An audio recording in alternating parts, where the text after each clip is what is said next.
नमस्कार, मैं Bharat Suthar learning with PKS पर आपका स्वागत है। आज हमारा टॉपिक है हाड़ौती के चौहान। पिछले क्लास में हमने देखा था जालोर, सिरोही और नाडोल के चौहानों के बारे में देखा था। आज हम देखते हैं हाड़ौती के चौहान के बारे में। सबसे पहले है बूंदी में चौहान वंश की स्थापना किसने की। बूंदी में स्थापना उससे पहले हम देख लेते हैं बूंदी का जो नाम है वह बुंदा मीणा के नाम से है। वो बूंदी का नाम पड़ता है। पहले मत्स्य समय के अंतर्गत, मत्स्य प्रदेश के अंतर्गत यहाँ पर मीणाओं का शासन रहा था। बूंदा मीणा यहाँ पर थे। बूंदा मीणा के नाम से है यहाँ पर बूंदी का जो नाम है वो बूंदा मीणा के नाम से है। अब बात करते हैं बूंदी पे चौहान वंश की स्थापना किसने की थी। बूंदी पे चौहान वंश की स्थापना है वह की थी। बूंदी पे जो चौहान वंश की स्थापना है वह देवा ने की थी। राव देवा ने यहाँ पर स्थापना की थी। एक यहाँ के शासक थे, चैत्र सिंह को पराजित किया। एक अन्य शासक थे जयत्र सिंह जी को, उन्होंने उनमें पराजित किया था। और यहाँ पर है वह बूंदी पे है वो चौहान वंश की स्थापना की थी। बूंदी के जो चौहान शासक हैं वो हाड़े चौहान कहे जाते हैं। बूंदी के जो चौहान हैं इनको है वह हाड़ा चौहान, चौहानों की एक शाखा है, हाड़े चौहान है ये कहे जाते हैं, जिनकी स्थापना है राव देवा के द्वारा की गई थी। चैत्र सिंह जी को पराजित किया था। इनके बाद में है शासक बनते हैं वो आप सामंत सिंह जी और जैत्र सिंह जी के। जैत्र सिंह जी की प्रमुख घटना ये है यहाँ पर कि इनके समय उन्होंने कोटिया भील, जिसने कोटा शहर की स्थापना की थी, उसको हराया। और कोटा को है बूंदी की दूसरी राजधानी बनाया। कोटा को है बूंदी राज्य में मिलाकर कोटा को है वो बूंदी की दूसरी राजधानी बनाया था। किसने? जैत्र सिंह जी और सामंत सिंह जी के पुत्र थे जैत्र सिंह जी। उन्होंने कोटिया भील को हराया था। जिन्होंने कोटा शहर की स्थापना की थी, कोटा नगर की स्थापना की थी, और कोटा को है वो अपने बूंदी राज्य की दूसरी राजधानी है वो बनाया। इसके बाद में है एक और महत्वपूर्ण शासक आते हैं जिनका नाम है अमीर। यहाँ पर जो इम्पोर्टेंट शासक है कोटा बूंदी के, उन्हीं के शासकों के बारे में हम देखेंगे। इसके बाद में एक शासक आते हैं जिनका नाम आता है अमीर सिंह या हामू जी। अब इनके समय एक महत्वपूर्ण घटना ये हुई थी कि मेवाड़ के जो शासक थे राणा लाखा जो कि मेवाड़ के शासक थे, इनके साथ में इनका युद्ध हो गया। और इन्होंने है आमू जी ने या अमीर देव जी को है और राणा लाखा ने पराजित कर दिया। इसमें विजय किसकी हुई थी? इसमें विजय हुई थी अमीर देव जी की विजय हुई थी। तो ये बात है वो अमीर देव जी की विजय हुई थी। इसमें ये राणा लाखा को ये बात है वो चिढ़ होने लगी कि बूंदी के एक छोटे से राज्य ने मेवाड़ राज्य को कैसे हराया। तो उन्होंने प्रतिज्ञा ली, राणा लाखा ने एक प्रतिज्ञा ली कि जब तक मैं बूंदी किले पर अधिकार नहीं कर लेता, मैं अन्न जल और उसका ग्रहण नहीं करूंगा। तो फिर उस दूसरे जो सामंत थे उनको ये बात चिंता होने लगी कि अब कितने समय में युद्ध हो और कितने समय ज़्यादा समय लग जाएगा, और फिर इतने समय तक है वो महाराणा ऐसे भूखे प्यासे कैसे रह सकते हैं। तो इनके लिए क्या किया गया, एक नकली बूंदी का किला बनाया गया और नकली युद्ध हुआ। अब इस नकली युद्ध में इस किले की रक्षा करने के लिए एक शासक था जिनका नाम आता है यहाँ पर कुंभाहाड़ा। इस नकली युद्ध में है वह इस किले की रक्षा करने के लिए कुंभाहड़ा को नियुक्त किया गया और इसमें है वह इस किले को बचाने के लिए कुंभाहड़ा ने अपने प्राण दे दिए। नकली किले को बचाने के लिए अपने प्राण दे दिए। किसने दे दिए? कुंभाहड़ा ने। इस प्रकार से ये घटना है वह हमीर सिंह जी के समय की है, राणा लाखा के समय की ये बात है।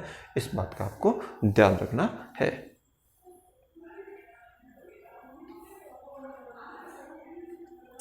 एक बार वापस से इसको देख लेते हैं। हमीर जी आमू जी के समय राणा लाखा ने युद्ध किया था। इसमें है इस युद्ध में राणा लाखा की पराजय हुई। राणा लाखा ने भीष्म प्रतीक्षा ली कि जब तक मैं इस बूंदी के किले को जीत नहीं लूँगा तब तक मैं अन्न ग्रहण नहीं करूँगा।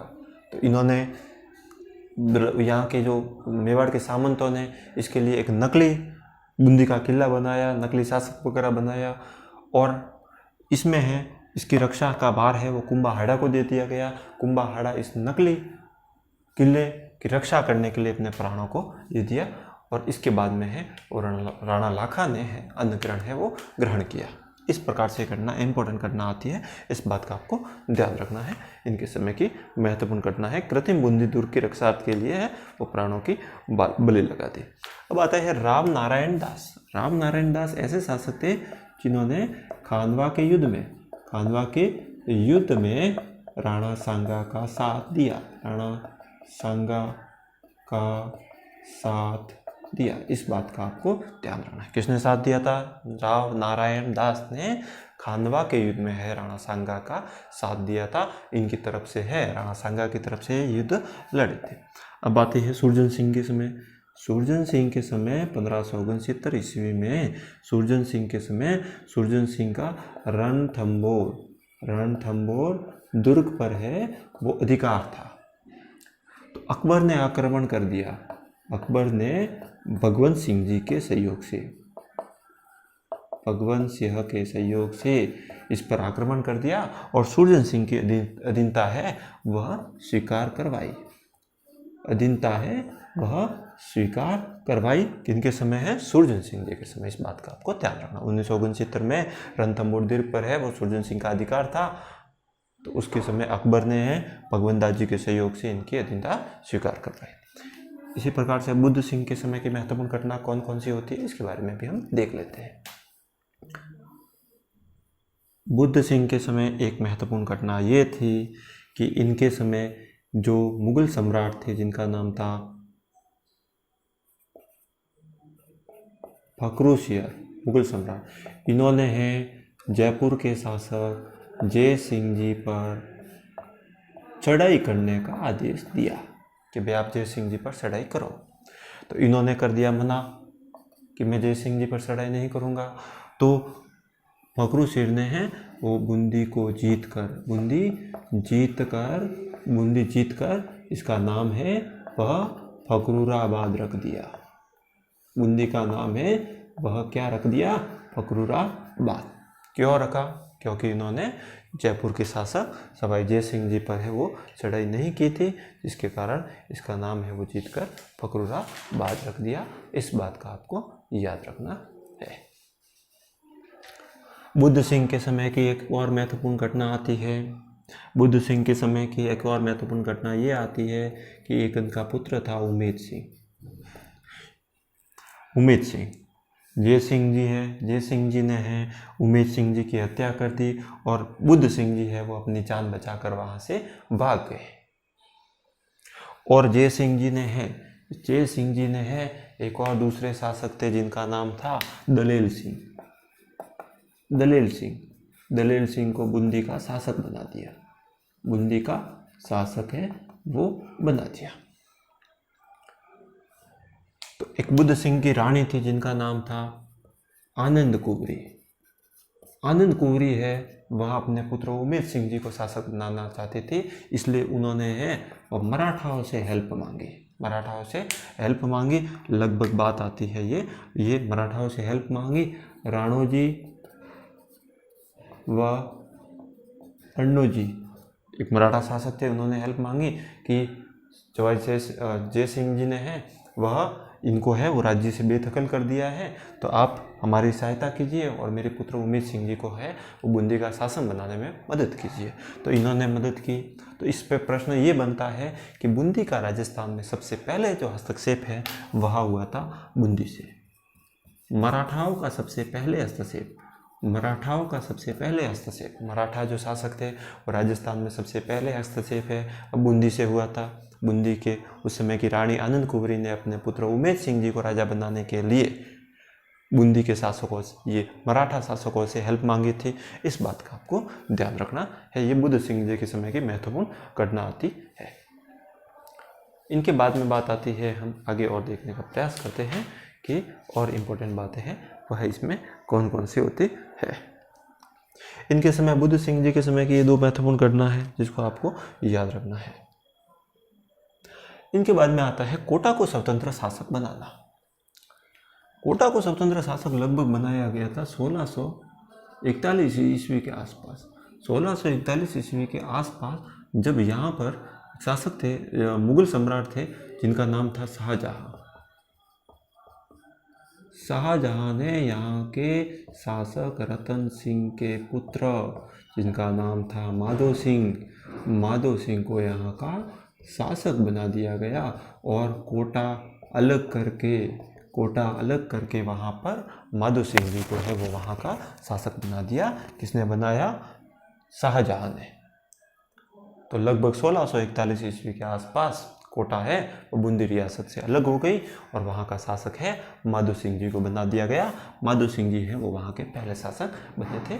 इस बात का आपको ध्यान रखना है। इसके बाद में एक महत्वपूर्ण शासक और आते हैं जिनका नाम है शत्रुसाल जी। शत्रुसाल जी के बारे में ये ध्यान रखना है कि इनके समय इन्होंने धर्मक के युद्ध में जो कि उत्तराधिकारी युद्ध हुआ था उसमें ये औरंगजेब के विरुद्ध लड़ते हुए है वो मारे गए। औरंगजेब के विरुद्ध लड़ते हुए है वो मारे गए थे, वीरगति को प्राप्त हुए थे। शत्रुसाल जी के बारे में है सामूगढ़ के युद्ध में है वो मारे गए थे, धर्मक के नहीं, सामूगढ़ के युद्ध में।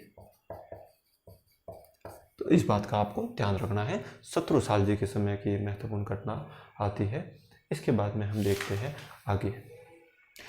ये बूंदी के मुख्य शासक हो गए जिसके बारे में हमने चर्चा कर ली। इसके बाद में हम देख लेते हैं कोटा के प्रमुख शासक के बारे में। तो सीधी सी बात है, कोटा पे चौहान वंश की स्थापना। सबसे पहले यहाँ पर कोटिया बिल का अधिकार था। इनको हराकर है वह चैत्र सिंह यहाँ के शासक बने थे और कोटा को है वो बूंदी से अलग करके 1631 में माधो सिंह को यहाँ का शासक किसने बनाया? माधो सिंह को यहाँ का शासक है वह शाहजहां ने बनाया। क्लियर? तो इस प्रकार से ये कोटा के बारे में आ गए।